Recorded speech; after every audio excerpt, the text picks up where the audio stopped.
একটা রমজান তুমি আমার হুকুমটা মানো, গুনাহ ছেড়ে দাও বান্দা, আমার বন্দিগি করো। আমি আল্লাহ ওয়াদা দিলাম আমি 1 মাসেই তোমারে মুত্তাকি বানিয়ে দেব। যা 1 মাসেই পবিত্র করে তোমারে 1 মাসেই আমি আল্লাহ তাআলা জান্নাতের ভিসা দিয়ে জান্নাতের মেহমান বানিয়ে দেব। এরপরও যেই নাফরমান কদর করবে না তার কপালে জুতার বাড়ি ছাড়া, ফিসার বাড়ি ছাড়া আর কিচ্ছু। এই জন্য আল্লাহ নবী সাল্লাল্লাহু আলাইহি সাল্লাম বলেন, ওই ব্যক্তি বেইজ্জত হোক, রাগিমা আনফু রাজুলিন, ওই ব্যক্তির আল্লাহ তারে অপমান করুক, বেইজ্জতি করুক, যে রমজানের মতো মাস পেল কিন্তু গুনাহ মাফ করাইলো না, গুনাহ মাফ করাইলো না। নবীজি লানত দিছে তার, যা তোরে আল্লাহ বেইজ্জতি করুক, তোর চেহারা মলিন হোক, তোর চেহারা ধুলি ধূসরিত হোক। এত বড় রমজান পেয়েও যারা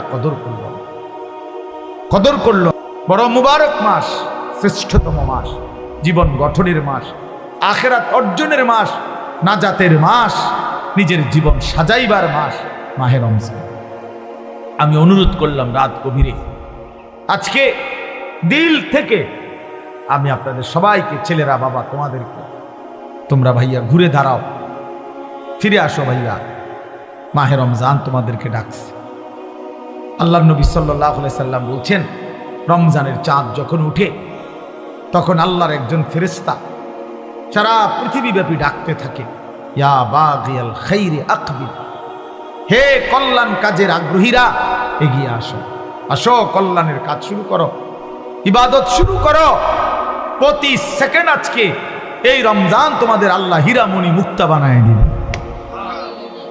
আসো সেজদা দাও, ইফতার করো, সাহারি খাও, রোজা রাখো, তারাবি পড়ো 20 রাকাত, শেষ দশক ইতিকাফ করো, শবে কদর তালাশ করো, একবার জিকির করো, একবার তেলাওয়াত করো, একবার দোয়া করো, একবার কান্নাকাটি করো, একবার আল্লাহর ঘরে তাওয়াফ করো, জিয়ারত করো, ঘুরো, ছোট মালিকের কাছে ছুটাছুটি করো। আল্লাহ রমজান রমজান রমজান, কত বান্দারে আপনি কত দিকে মাফ করতেছেন, আমারও মাফ করে দেন, আমারও মাফ। মান সামা রমাদানা ঈমানান ওয়া ইহতিসাবা গুফিরা লাহু মা তাকদ্দামা মিন যামবি। আল্লাহর নবী সাল্লাল্লাহু আলাইহি সাল্লাম বলেন, রমজান মাসে যে পূর্ণ ঈমান রেখে সওয়াবের আশা করে করে রোজা রাখলো, আল্লাহ তার পিছনের সমস্ত গুনাহ মাফ করে দিলেন। ওয়া মান কামা রমাদানা ঈমানান ওয়া ইহতিসাবা